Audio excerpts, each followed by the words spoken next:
সুমন, কাজ ঠিক হচ্ছে। পুলিশ জানলে কিন্তু আমাদের ফাঁসি হবে। মুখ বন্ধ রাখ অরুণব। আজ এখন না করলে কাল সকালে আমি আর তুই জেলের ভাত খাবো।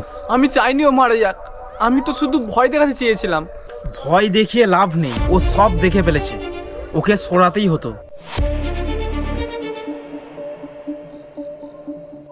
হ্যালো অফিসার, হ্যাঁ বডি নদীর পাড়ে আছে, আর খুনি সে তো আমার সামনেই দাঁড়িয়ে।